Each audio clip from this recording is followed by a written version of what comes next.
Amém, meus irmãos. Nós precisamos de paz. Quem não quer paz? Mas nem sempre a gente age de modo a alcançar paz, essa é a verdade. A nossa perspectiva humana, não raras vezes, nos conduz por caminhos muito tortuosos, em que a gente até quer fazer o melhor e às vezes até quer agradar a Deus, mas o fato é que muitas vezes nós avançamos sobre a vida, sobre as pessoas ao nosso redor e nós eliminamos o pouquinho de paz que naturalmente muitas vezes nós carregamos. A nossa impaciência muitas vezes nos conduz a terrenos muito difíceis para a manutenção da paz. A nossa fragilidade de fé rouba também a nossa paz, mina a nossa paz. E com os heróis da Bíblia não foi diferente. Nenhum herói da Bíblia é colocado como sendo perfeito. A Escritura é muito clara em nos mostrar as falhas dos heróis da Bíblia. Nós até queremos ser como eles, mas mesmo se fôssemos como eles, nós erraríamos como eles também. E nesse mesmo contexto, nós vemos uma outra informação aqui, que é a respeito dos filhos, da filiação. Sabemos que os filhos são presentes de Deus e nós recebemos os presentes da parte do Senhor com muita gratidão, muita alegria no coração. Nos dias de hoje existe uma leva de maus intérpretes da Escritura que colocam sobre a maternidade o projeto redentivo de Deus. Ter muitos filhos não vai salvar a mulher. Ter algum filho não vai salvar a mulher. Por mais que seja bom, seja algo que desperte alegria, mas não é um processo redentivo. Há uma série, um monte de influenciadores digitais hoje perturbando a mente de cristãos, crentes. Eles não são crentes, são de outras áreas dessa grande cristandade, mas ficam minando e perturbando a mente de muitos cristãos com esse tipo de assunto. Nós entendemos o papel e a relevância, mas precisamos colocar todas as coisas no lugar certo, para que não sejamos levianos em nada daquilo que fizermos. Eu me lembro quando meus filhos nasceram. Rafaela está aqui, foi a segunda, antes dela o Gabriel. Nós tínhamos uns 4 ou 5 meses de casado quando a Roberta engravidou. A gente queria ficar 5 anos, aí não levou nem 5 meses. E uns 3 anos e pouco depois disso veio a Rafaela. São os filhos que Deus nos deu. E existe uma alegria particular na notícia de que você vai ser pai. E eu imagino, e para a mãe isso tem até um sabor diferente. A mãe parece alguma coisa assim da transcendência, né? Carregando um ser vivo dentro dela, uma coisa meio alien. Mas ali está uma beleza que é dada por Deus, mas ela tem que ser colocada no lugar certo, para que ela não se torne ídolo na vida de ninguém, como aquilo que eu acabei de falar. Naqueles tempos bíblicos, a maternidade tinha sabores diferentes. Eu já falei isso aqui para vocês, porque a posteridade da geração do clã, da família, dependia de ter filhos, preferencialmente filhos homens, porque eles assumiriam o clã posteriormente e até criariam seus próprios clãs. Mas o fato é que mesmo lá na antiguidade, com toda a importância sociocultural, os filhos tinham seu lugar, as mães e os pais tinham seu lugar, tudo colocado por Deus no lugar certo. Mas algumas crianças nascidas ao longo da história da redenção, que é narrada na Escritura, tiveram um papel especial, porque a partir delas, alguns projetos anunciados por Deus foram consolidados. O trecho que nós acabamos de ler tem 3 episódios. Abraão se encontra com Abimeleque, conta uma mentira, é repreendido pelo incrédulo, porque mentiu. Aí ele é confrontado, diz que mentiu mesmo. Depois ele ora pelo incrédulo.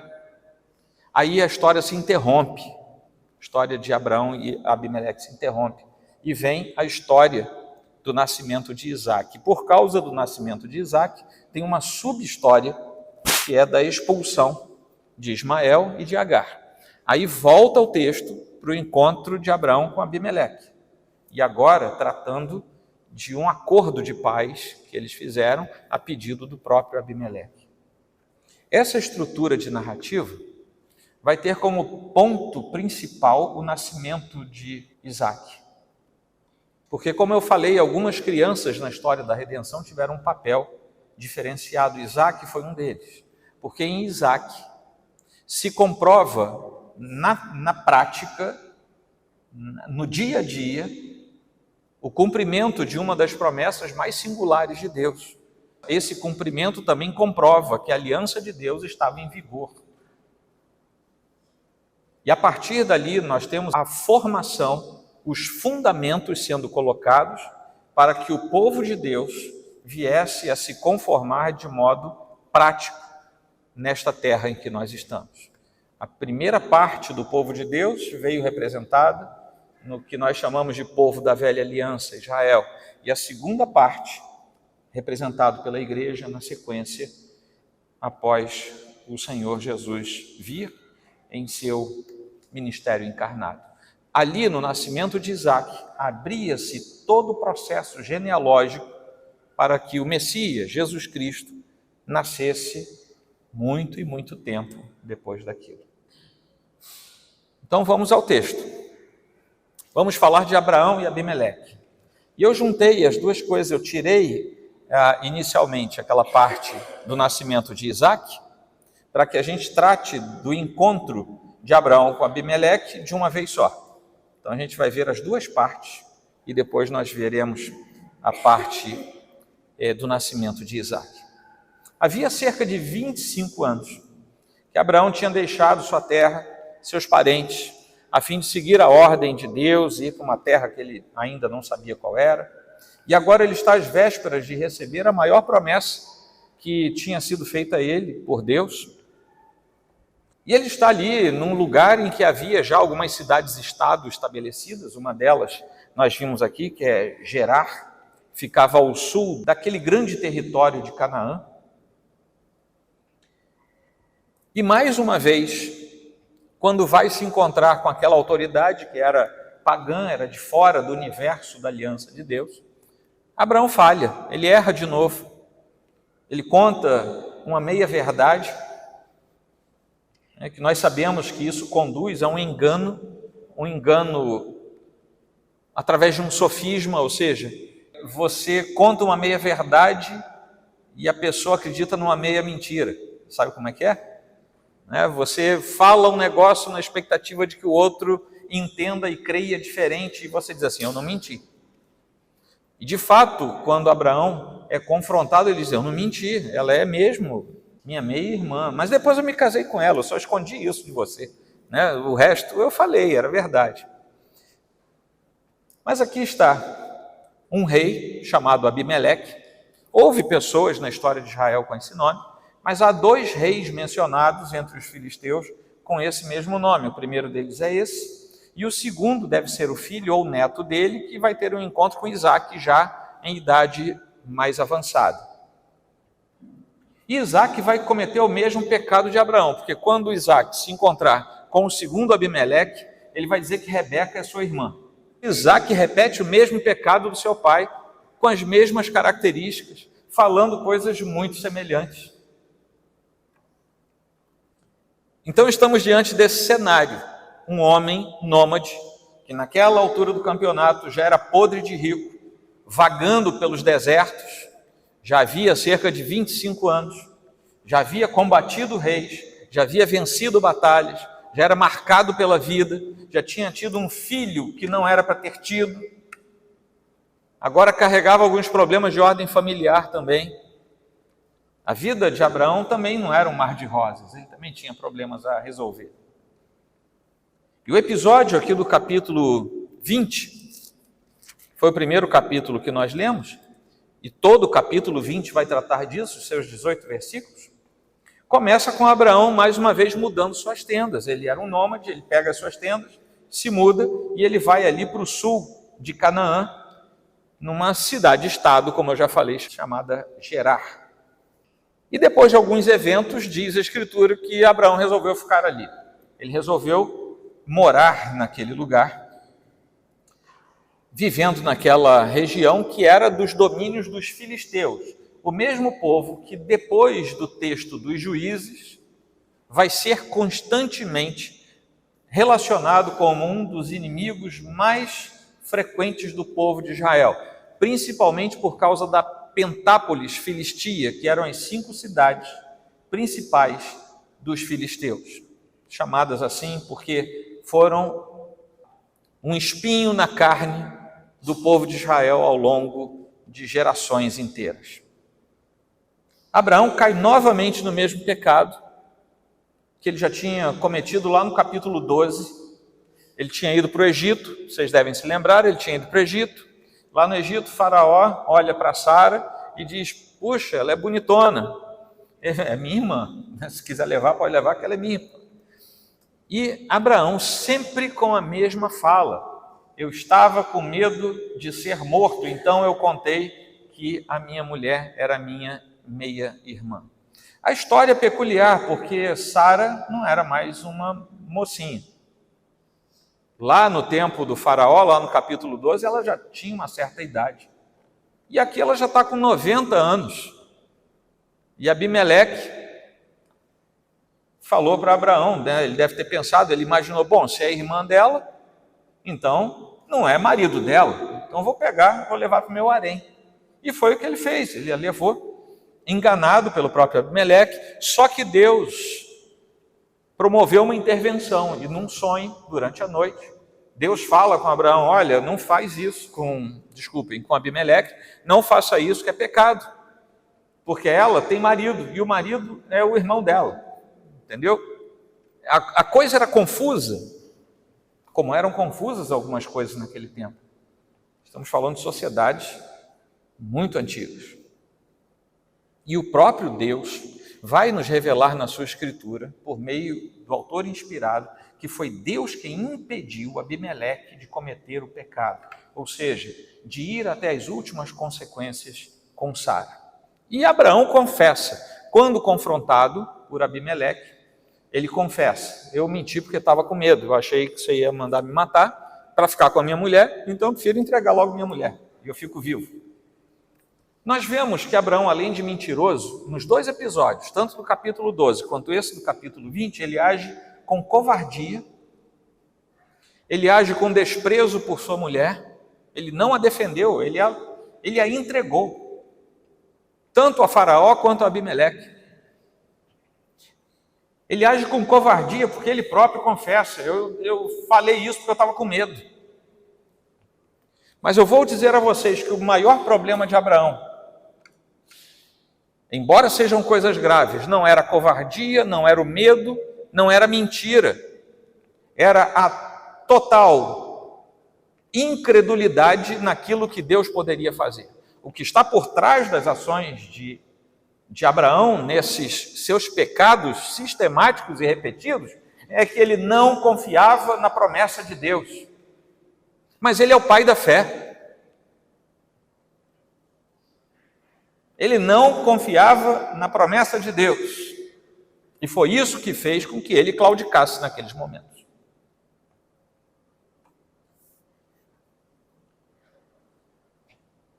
Aí Abimeleque diz: mas eu estou desconfiado que esse homem realmente tem alguma coisa com Deus, porque Deus apareceu para mim de madrugada, em sonho, e me repreendeu, não deixou que eu prosseguisse. Então vou fazer o seguinte: já que Deus falou que ele vai orar por mim, eu vou logo pedir a ele. E Abimeleque pede: ô Abraão, ora por mim, porque por tua causa todo mundo aqui no meu reino ficou estéril.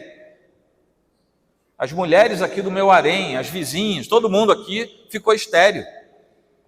Meu povo vai acabar a natalidade do meu povo, vai acabar, a gente vai morrer, vai sumir.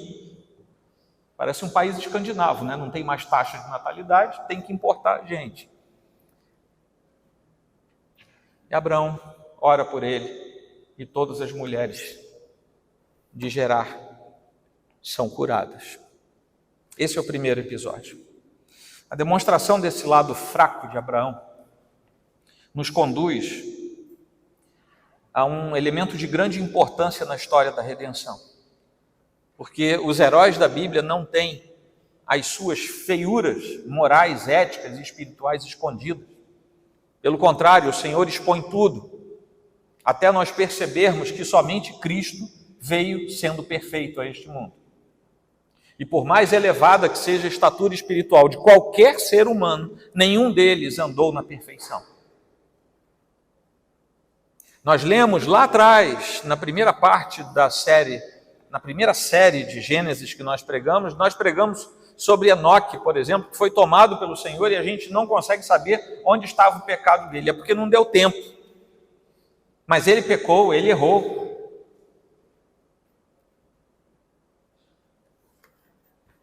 Não há um ser humano sequer que tenha pisado nessa terra que não tenha pecado diante do Senhor. Muito menos os heróis da Bíblia. E Abraão deixa muito claro a sua falta de confiança, sua falta de credulidade nas promessas do Senhor. Isso também nos confirma que tudo aquilo que nós alcançamos, as conquistas que você alcança, as conquistas que eu alcanço, sejam elas grandes, rotundas, sejam elas impactantes ou simples conquistas do seu dia a dia, nenhuma delas você e eu alcançamos pelo que nós somos capazes de fazer. Porque nós somos incrédulos, mentirosos, pecadores, como Abraão era. E tudo que o Senhor nos permite alcançar veio dele, do próprio Deus, que nos deu aquilo pelos méritos de Cristo e pela graça do próprio Deus. Aí lá no final do capítulo 21, pulando a parte do nascimento de Isaac, para a qual eu vou voltar daqui a pouco, esse mesmo encontro entre Abraão e Abimeleque vai gerar uma aliança. Nesse primeiro encontro em que eles contendem, alguma coisa aconteceu ali, porque a geração de Abraão foi preservada ali. Eu não sei se você prestou atenção, mas Deus impediu que Sara coabitasse com Abimeleque, ao mesmo tempo que Deus fechou a madre em Gerar. E Deus somente fez com que tudo voltasse à normalidade na devolução da Sara para o seu marido, Abraão. Sara, eu não sei se Deus já a tinha tornado fecunda, mas o fato é que ela só podia ter um filho com Abraão. E naquele primeiro episódio em que Abraão e Abimeleque contendem e que Abraão peca e que ele é repreendido pelo pagão, pelo incrédulo, ali Deus preserva a semente de Abraão e de Sara. A geração é preservada. No segundo episódio, já no final do capítulo 21, o que Deus vai fazer aqui é preservar a terra em que Abraão viverá. Então Deus preserva a semente e Deus preserva o lugar, que eram as duas coisas da promessa de Deus. Eu vou te dar um filho, você vai ter uma descendência incontável como as estrelas do céu ou como a areia do mar. E eu vou te dar uma terra. E esse teu povo, esses teus descendentes vão habitar nessa terra. Nesses dois episódios com Abimeleque, Deus confirma a geração e a terra, que eram os elementos-chave da promessa feita por Deus na sua aliança. Depois de contar sobre o nascimento de Isaac, depois de contar sobre a expulsão de Agar e de Ismael, Então o autor volta para o final do episódio de Abimeleque, nessa sua relação com Abraão, só que agora o ator que toma a iniciativa não é mais Abraão, agora é Abimeleque. Abimeleque chama Abraão e fala para ele: rapaz, você já me enganou uma vez, eu preciso fazer um pacto com você, eu preciso assinar um contrato com você para você nunca mais me enganar. Aquele rei pagão que já tinha advertido, admoestado Abraão, ele ainda tinha medo que Abraão voltasse a fazer a mesma coisa com ele. Eu não sei se contaram para ele: olha, lá no Egito ele fez isso com Faraó. Eu não sei qual era a fama de Abraão ali, ao sul de Canaã, mas eu sei que o rei disse para ele: eu preciso fazer uma aliança com você, para que você não engane mais a mim, nem a meu filho, nem a meu neto, ou seja, a tua geração que está aqui na minha terra não pode mais enganar a minha geração. Geração vai andar perto de geração, e a tua geração não vai mais enganar a minha geração. Está combinado? Está combinado. Fizeram todas as trocas de pacto e Abraão jurou. Diz ali que Abraão plantou uma tamargueira e invocou o nome do Senhor. O primeiro encontro com Abimeleque termina com Abraão orando para que haja cura. O segundo encontro com Abimeleque termina com Abraão invocando, adorando o nome do Senhor. E aqueles dois homens, dois líderes de importância, lembrem-se que Abimeleque era um rei. Ele chamava Abraão para falar porque ele sabia que Abraão era um grande líder. Ele tinha muitas posses, ele era muito rico, tinha muita coisa. Porque os reis não costumam chamar pessoas comuns para conversar. Geralmente chamam líderes proeminentes. E diz que depois de invocar o nome do Senhor, Abraão ainda morou muito tempo lá na terra dos filisteus, em paz, não teve problema. Esses dois encontros selaram a perpetuidade da geração e a perpetuidade da terra. Abraão estava na terra que um dia seria tomada, lá no livro de Josué, seria tomada como posse perpétua do povo de Israel. Mas agora ele estava habitando lá em paz. Então esse é o pano de fundo da relação de Abraão com Abimeleque. No meio desses dois encontros, nós temos o filho da aliança. Capítulo 21, os 21 primeiros versículos tratam do filho da aliança e da despedida do filho que não era da aliança. O ambiente desse trecho está lá no capítulo 11, versículo 30. Para a gente entender o que está acontecendo aqui, tem que ir lá atrás. Porque lá nós somos informados que Sarai era estéril, não tinha filhos. É isso que está lá em Gênesis 11, 31. Mas houve um incidente lá atrás que causou uma expectativa que talvez não estivesse no coração de Abraão e de Sarai. Porque lá atrás Deus disse, capítulo 12, farei de você uma grande nação. E aqui gera um problema natural para Abraão. Porque ele sabia que a mulher dele não podia ter filhos. Talvez ele já tivesse relaxado com isso. Mas Deus vem para ele e diz, eu vou fazer de você uma grande nação. E tudo se agrava 2 versículos depois, no capítulo 12, versículo 4, quando nós somos informados objetivamente pelo texto bíblico, que Abraão tinha 75 anos. Vejam bem, esse cenário não é nada confortável para ouvir Deus falando assim, eu vou fazer de você uma grande nação. Então, mulher estéril, e você já está muito velho. Isso não era nada confortável. Sarai ainda naquele tempo, capítulo 12, tinha 10 anos a menos, arredondando. Então ela tinha 65 anos. Deus vira para um casal de 75 e 65 anos e diz, eu vou fazer de vocês uma grande nação. Vocês vão ter um filho. O tempo passou e o filho não apareceu. Porque entre a promessa do capítulo 12 e o capítulo 21, nós temos 25 anos. Abraão estava com 75, agora ele está com 100. Por que você não tenta se colocar no lugar de Abraão? A gente não consegue esperar 2 anos. A gente perde a fé e vai para o mundão. Não é assim que as pessoas fazem? Não aguentava mais, Deus prometeu, não fez, eu fui embora. Agora estou aqui, batendo cabeça aqui no meio da rua. Abraão esperou 25 anos, sabendo que ele não podia ter filho, nem ele, nem a velha dele. Nenhum dos dois podia ter filho, porque não dava mais. Já era difícil com 75, agora ele tem 100. Se já era muito difícil, agora é impossível. E Deus deixou o tempo passar.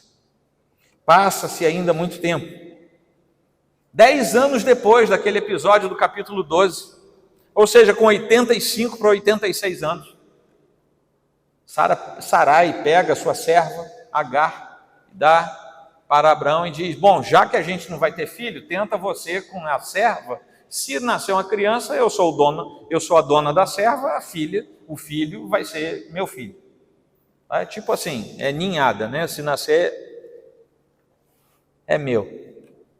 Costume daquela época, costume estranho, mas as pessoas faziam isso. Lá no capítulo 16, versículo 2, nós lemos assim: eis que o Senhor me impediu de dar à luz filho. Tome, pois, a minha serva, talvez assim eu possa ter filhos por meio dela. Barriga de aluguel. E o texto é marcante por mostrar que aquele filho nascido de Agar não era o filho da promessa. Agar deu à luz um filho a Abraão, e Abraão chamou de Ismael, filho de Agar, que Agar lhe deu.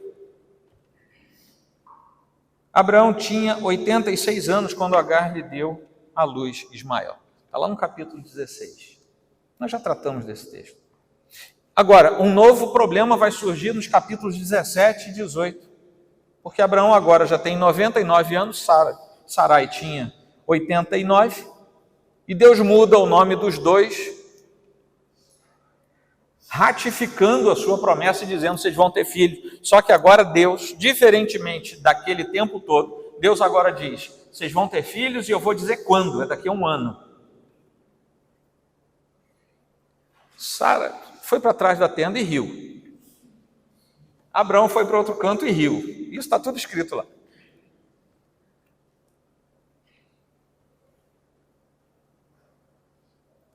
Acontecem aqueles episódios terríveis lá de Sodoma, de Gomorra. Mas agora algo novo estava acontecendo, porque o capítulo 21, que é esse aqui, trata de Isaac, começa com a sentença da narrativa nos 2 primeiros versículos. O Senhor visitou Sara, como tinha dito, e cumpriu o que lhe havia prometido. Sara ficou grávida e deu à luz um filho a Abraão na sua velhice, no tempo determinado de que Deus lhe havia falado. Aqui estamos 1 ano depois daquele episódio em que Sara riu. A essa altura, Abraão já estava com 100 anos, Sara com seus 90. Sara tinha rido de incredulidade sozinha, escondida, lá no capítulo 18, versículo 7. Mas agora ela estava rindo de alegria, não mais escondida, mas foi rir em público. De alegria. De forma testemunhal. 21:6. E Sara disse: Deus me deu motivo de riso. E todo aquele que ouvir isso vai rir comigo. Esse não é mais o riso de angústia, de desespero e talvez até de deboche. Será que Deus não tinha coisa melhor para falar? Que eu, velha desse jeito, vou ter um filho? Agora ela está rindo de alegria. Mas aí a partir do versículo 9 nós temos um problema sério acontecendo, porque o menino Ismael agora olha para o seu meio-irmão e começa a zombar. Como Agar tinha feito com relação a Sarai lá atrás, Agora o filho de Agar estava fazendo com o filho de Sara. Sara não gostou, óbvio, e deu um checkmate em Abraão. Põe essa mulher para fora daqui com garoto e tudo. Não quero que esse menino divida a herança com nosso filho. Abraão não ficou bem com aquilo, era filho dele, né, obviamente, mas o Senhor coloca paz no coração de Abraão e ele executa aquilo. Manda a mulher embora com o filho, e nós lemos aqui no texto que quem cuida dela no meio do deserto é o anjo do Senhor. Ele também vai se tornar um grande líder e o pai de nações, porque era filho de Abraão. Mas agora nós temos um problema, porque está todo mundo rindo de alegria. E nós temos a tendência de inverter os polos quando nós lemos esse texto. Porque nós podemos entender erroneamente que nós somos guiados a algo, como Deus nos dando motivos de sorrir, quando Ele cumpre as suas promessas. E nesse caso eu estaria me colocando no centro dessa narrativa. Eu tenho motivos de rir porque Deus cumpre as suas promessas. Mas não é isso o cerne desse texto. O cerne do texto é o contrário. Não é o nosso coração que está no centro se alegrando porque Deus fez alguma coisa por mim. Eu não sou o centro da alegria porque Deus opera. O que está no centro desse texto é a fidelidade de Deus em cumprir a sua promessa. Por isso, nós nos alegramos. Eu não sei se ficou claro para vocês, mas existe uma inversão de sujeito. Existe uma inversão. Eu não sou participante do culto a um Deus em que o centro é o meu coração. O centro do culto é o próprio Deus. Eu é que sou coadjuvante e não o nosso Deus. E nós precisamos colocar isso no lugar certo, porque se existe uma distopia nesse sentido hoje, é muito claro num volume enorme de igrejas em que o centro é a pessoa e Deus simplesmente é colocado de lado. O culto é para a gente. Se terminar o culto eu não estiver feliz, o culto não foi bom. Se terminar o culto eu não tiver sentido arrepio, o culto não foi bom. Se tiver terminado o culto eu não tiver gostado da música, o culto não foi bom. Se o culto tiver terminado e eu não tiver pulado, sapateado, dado cambalhota, sei lá feito o quê, o culto não foi bom. Onde estava a presença de Deus para que eu ficasse feliz? Não é isso que nós somos convidados a fazer no culto ao Senhor. O culto ao Senhor é Ele no centro. E a sua fidelidade manifestada no meio do seu povo. E por causa disso, por pura misericórdia e bondade, Ele nos permite sentir alegria na sua presença.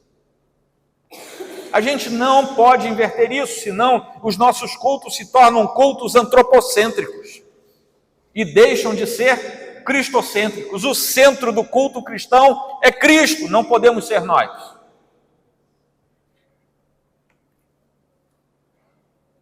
Não é o nosso coração, é a fidelidade de Deus que está aqui sendo colocada diante dos nossos olhos. E a partir desse episódio, toda vez que se contasse essa história em Israel, o garotinho que perguntava para o pai: papai, como é que foi aquela história de Isaac nascendo? E o pai contasse tudo aquilo, instruindo o seu filho no caminho em que ele deveria andar. Uma coisa deveria saltar aos olhos daquela criança ou de qualquer um dentro de Israel: Deus é fiel, ponto final. Se qualquer coisa acontecer além disso, é lucro, é bom, é agradável? É, mas qual é o centro disso? A fidelidade do nosso Deus. Não era o contrário. O judeuzinho não ia aprender lá: veja bem como você tem que ficar feliz aqui, né? Peregrinando pelos desertos do Oriente Médio. Não, embora estejamos peregrinando pelos desertos, veja como Deus é fiel a cada um de nós. Porque o centro é a fidelidade de Deus. Amém? Acabou não. Vamos concluir algumas coisas e aplicar ao nosso coração. Em cima do muro. Eu conheço uma pessoa que se orgulha de dizer que fica em cima do muro.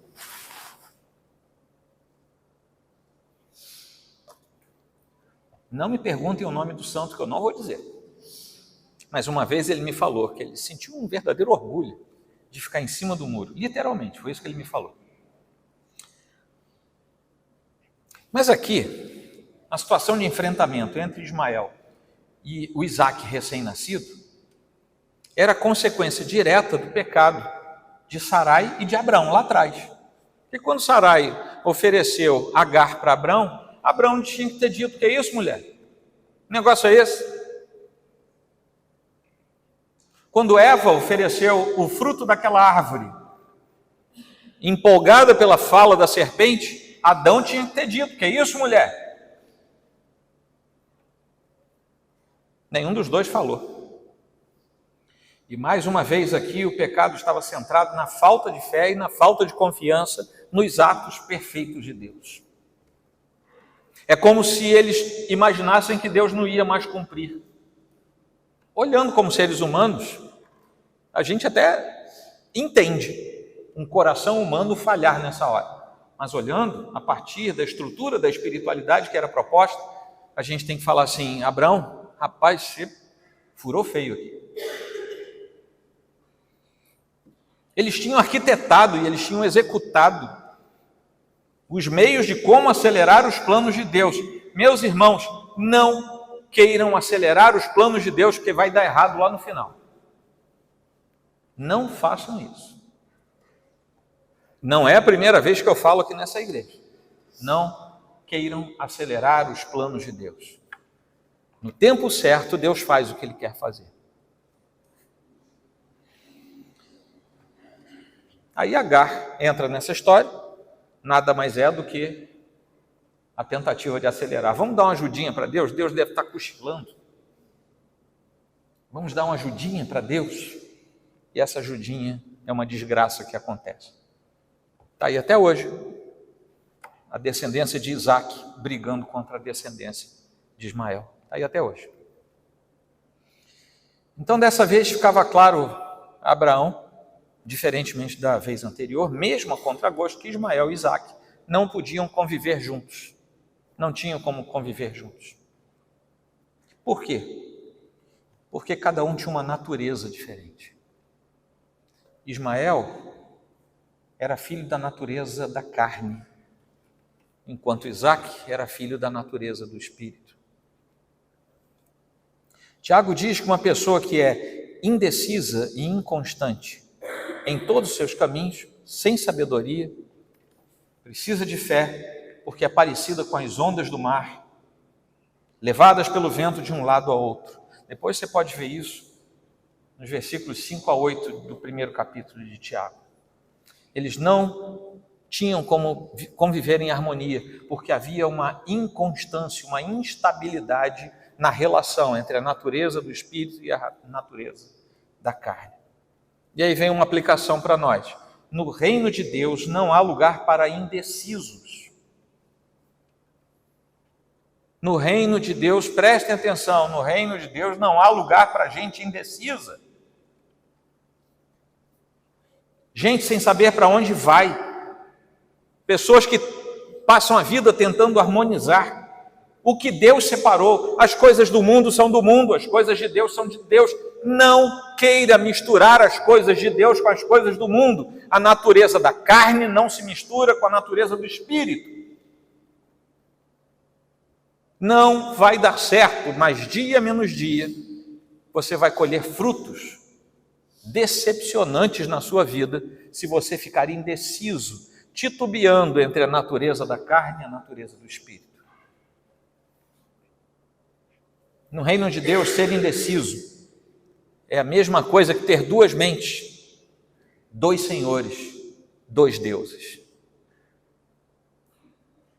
Aí eu entro nas duas naturezas, que eu acabei de dar uma pincelada. Essa é a segunda conclusão. Após o nascimento de Isaac, as pessoas começaram a se desentender. Começou a ter confusão lá no arraial de Abraão. Foi Isaac nascer e começar a guerra. Agar, Ismael, Isaac ainda não, porque era bebezinho, mas todo mundo que já fazia sombra começou a brigar lá naquele arraial. Isso tem uma relação direta com o problema das duas naturezas, como nós lemos lá no capítulo 4 de Gálatas. A natureza que é natural e aquela que é espiritual. Relacionando duas naturezas que são diferentes entre si e que juntas só vão gerar conflitos. Não há condição de harmonizar duas naturezas opostas, a da carne e a do espírito. Não há como harmonizar isso. Paulo chega a dizer que está escrito que Abraão teve 2 filhos, um da mulher escrava e outro da mulher livre. O filho da escrava nasceu segundo a carne. O filho da mulher livre nasceu mediante a promessa. Isso está lá, Gálatas 4, versículos 22 e 23. Quando alguém se converte, pelo poder do Senhor, pelo chamado eficaz do Senhor, a nova natureza, que é a natureza espiritual, começa a lutar contra a velha natureza, que é a natureza carnal. E elas lutam simplesmente porque são opostas entre si.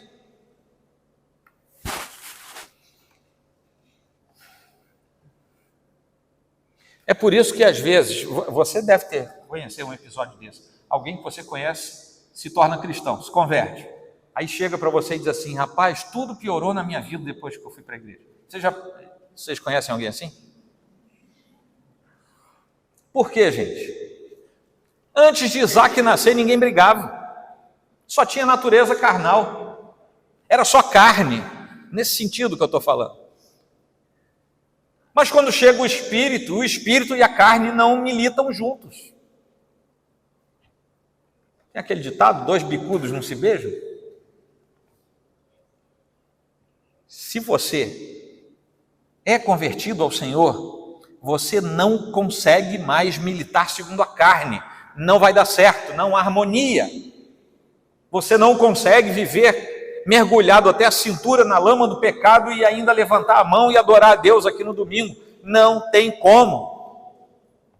Isso é engano, isso é um autoengodo. Não existe como fazer isso, porque são duas naturezas opostas. É água doce e água amarga. É fogo e água. Não tem como misturar. Uma coisa extingue a outra. A natureza espiritual precisa extinguir o valor, o vigor e a força da natureza carnal. Paulo diz lá em Gálatas ainda, 5, 16 e 17, com um enfoque muito prático, ele fala o seguinte lá: vivam no Espírito e vocês jamais satisfarão os desejos da carne. Se o sujeito diz que é cristão e continua satisfazendo os desejos da carne, ele não se converteu plenamente, ele está em processo. Pode ser um fraco, pode ser o que for, mas crente pleno, vivendo segundo a estatura espiritual, ele não é. E se ele viver segundo o Espírito, ele não vai satisfazer os desejos da carne. E ponto final. É a Escritura quem diz. Quando você for embora ficar com raiva, não fica de mim, fica da Bíblia. Porque a carne luta contra o Espírito e o Espírito luta contra a carne, porque são opostos entre si, para que vocês não façam o que querem. Olha só o que Paulo diz: vocês estão vivendo segundo o Espírito, vocês querem ir para a carne, esse é o desejo de todo ser humano caído, mas vocês, para não fazerem o que querem, vocês não podem mais militar entre esses dois senhores.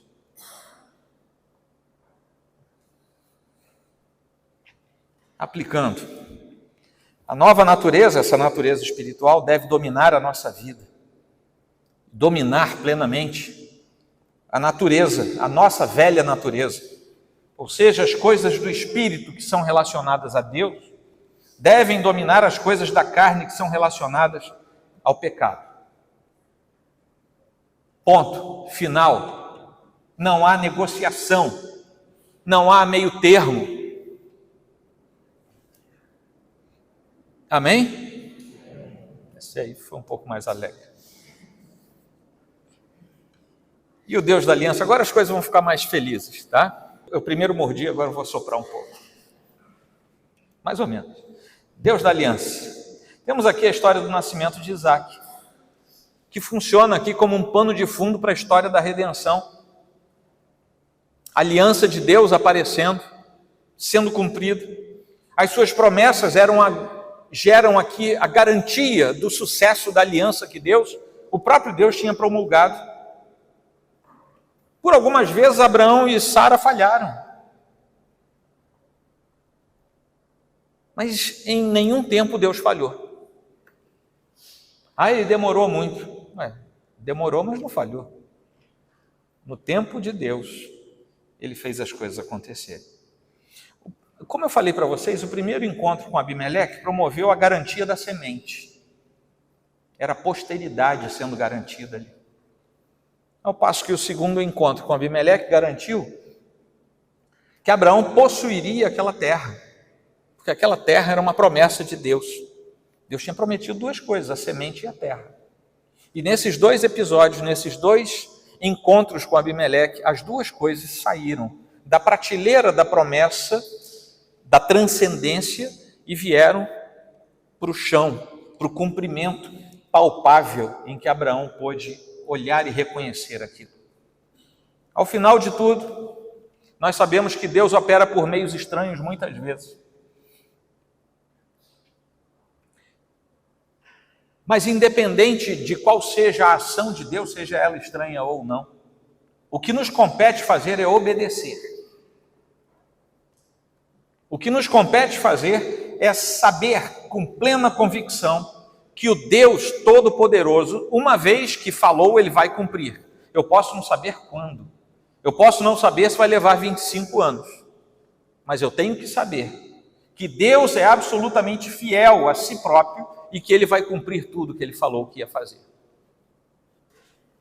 É isso que nos garante que nós estamos aqui hoje cultuando numa igreja simples, com gente simples, e quando a gente vai para casa, plenamente convictos de que se nossos olhos fecharem, nós estaremos na presença de Deus. Por quê? Porque ele prometeu. É essa percepção da fidelidade de Deus que me garante que eu vou receber de Deus o que ele disse que vai me dar. Não sou eu. Não é para eu ficar feliz. É porque ele é fiel.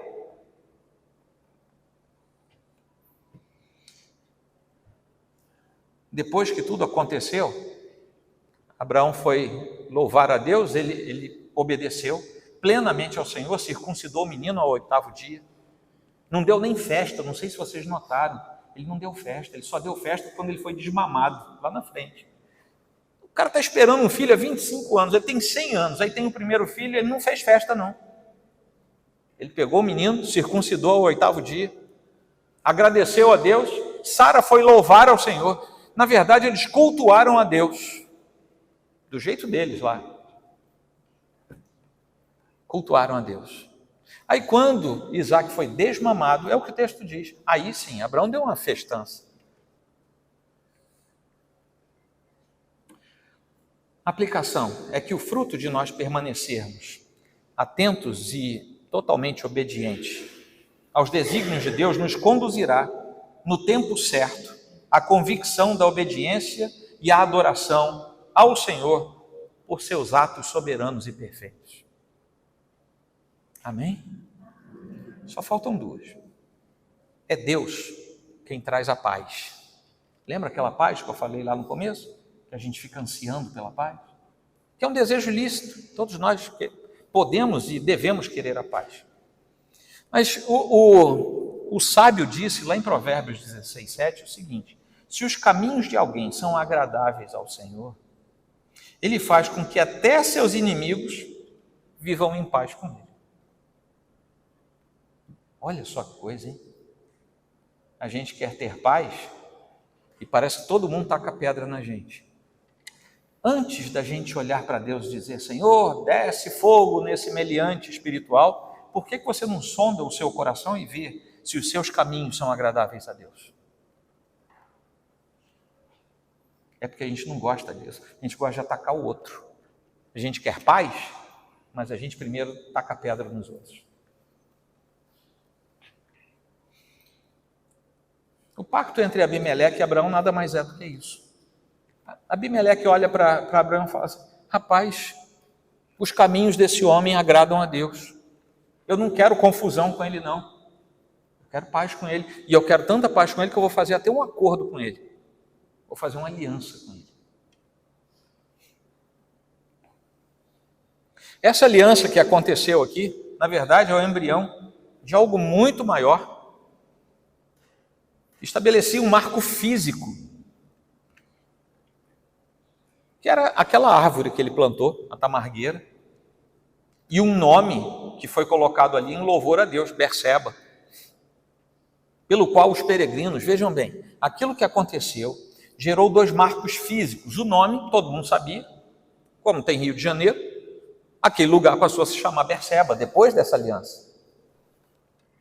E uma árvore frondosa, uma tamargueira, todos os peregrinos que passavam por ali,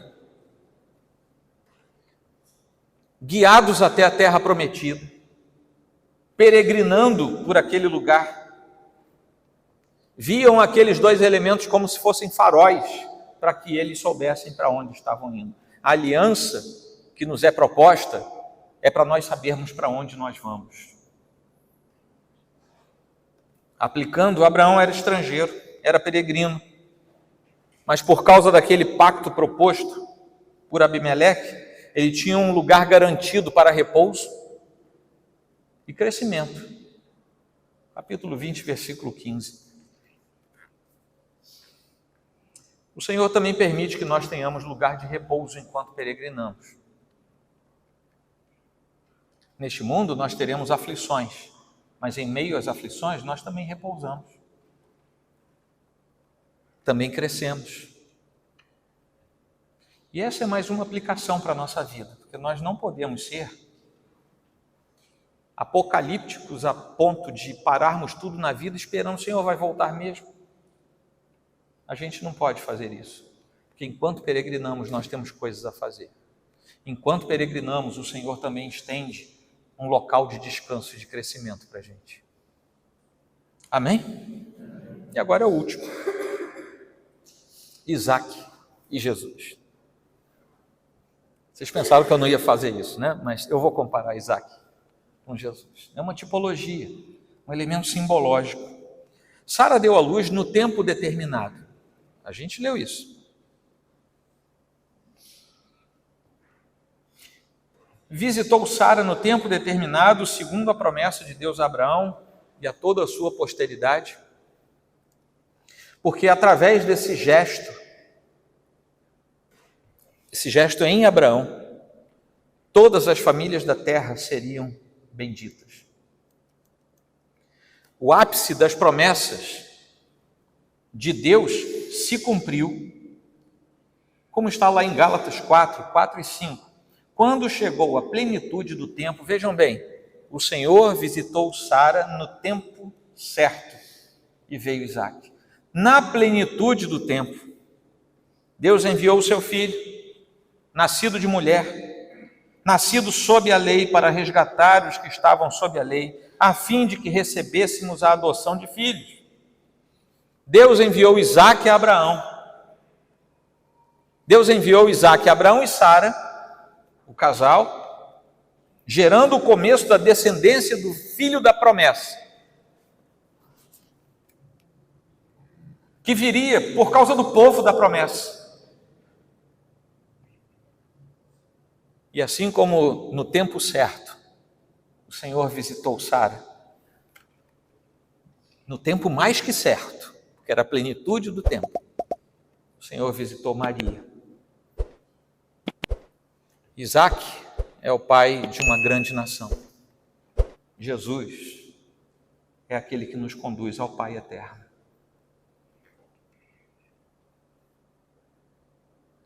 Isaac peregrinou, deixou sua marca, foi um dos 3 patriarcas do povo de Deus. Jesus deixou uma marca indelével. A gente olha para Isaac e fala, graças a Deus pelo cumprimento da sua promessa. A gente olha para Jesus e fala, graças ao Senhor, porque se não fosse essa promessa, a gente não estaria aqui. O filho da promessa, Abraão e Sara, começou um povo. O filho da promessa, feita a nós, instituiu um povo final, que já congrega pessoas de todas as origens, raças, línguas, tempos. E assim como o primeiro filho da promessa gerou um povo que andou pelos desertos do Oriente Médio, o filho da promessa manifestado em Jesus Cristo também congrega um povo que anda peregrinando por este mundo. O primeiro chegou na terra de Canaã e um dia apareceu até Jerusalém na conquista de Davi. Um dia nós vamos chegar a Canaã, a nova Jerusalém, a Jerusalém celestial, que vem da parte de Deus, para cumprimento da fidelidade do Senhor e da sua palavra. E aí nos alegraremos, porque Ele é fiel para todo sempre. Passados tempos, mesmo Deus que enviou Isaac, enviou Jesus Cristo. Assim como aquele inaugura Israel na sua primeira geração após Abraão, Jesus também inaugura a igreja, o corpo místico de Cristo que se manifesta nesta terra. Fora de Jesus Cristo, não há meio disponível para a salvação. E esse é o convite final que Deus faz. Enquanto estivermos aqui, esse convite precisa ser repetido. Amém?